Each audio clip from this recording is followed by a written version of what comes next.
Hello everyone and welcome back to the channel, and today I'll be discussing whether or not the Abrams X or the M1E3 is a failure.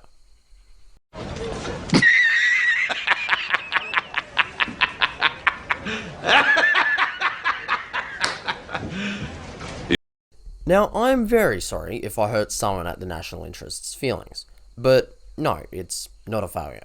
To be honest, this is something that's baffled me for quite a bit. It's that people seem to not understand that the prototype phase of developing assets exists. The M1E3 is currently a prototype and is not the final version of the vehicle. I guess people seem to forget that the whole concept of this phase is where the designers and the company effectively throw shit at the wall to try and see what sticks.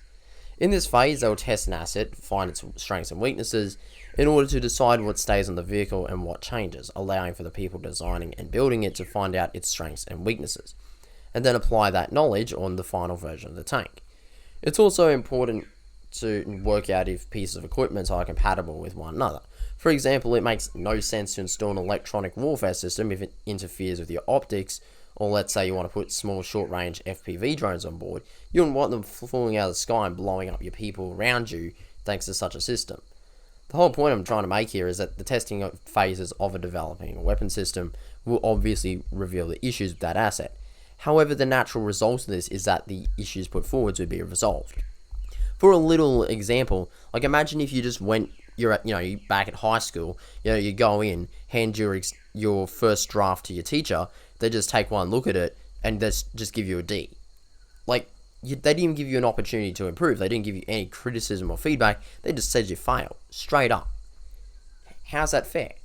And it's the same for this concept. It's the same for this. The tank is only in its prototype phase, where they're still trying to work out what they need to change and what stays and what goes. The tank that we see now may be very different from the tank that actually gets released. But anyway, this all raises the question, why so many people making these claims? If they're not realistic or if they're not logical, why are people saying this stuff? And the answer is somewhat complicated. So let's start with the main factors. Unfortunately, the way social media is, we have created a culture of sensationalism, where media outlets make content that is designed to get views and exposure, not accuracy. And as the saying goes, the greatest lie is based on the smallest grain of truth. And this is one of the reasons why groups like the Reformists have a following, and many people hate the F-35. Many of the points being made are somewhat true. The tank is most likely very expensive, and likely has current issues that are being faced. However, as I spent 287 words saying above, these issues will most likely be resolved with the actual production models when they are put into service. Then, this also combines with propaganda being put out by other countries in an attempt to downplay the capabilities of the West and its equipment. As you may have noticed in the last few years, there are several wars going on, and increased aggression from nations that oppose the West. These nations have it in their interest to make you think that our equipment isn't as good as what it might be, or the capabilities of it. Because what this does is it makes it easier for people to say, look, this is our new tank and it's garbage. China says our tank's useless, trash, and it's not as reliable or as effective in X or Y situation. The Russians are saying they could easily shoot down the F-35. So if they can easily shoot down or blow up our best equipment, why would we want to go war with them? This has also seen a massive increase in misinformation and propaganda, which thankfully led to many of these media outlets being banned. However, this also means that these nations will find new alternative outlets to spread their propaganda. An example of this would be Tim Pool and the group he worked with, which turned out to be receiving their funds and payments from Russian state media. And this is ultimately the issue.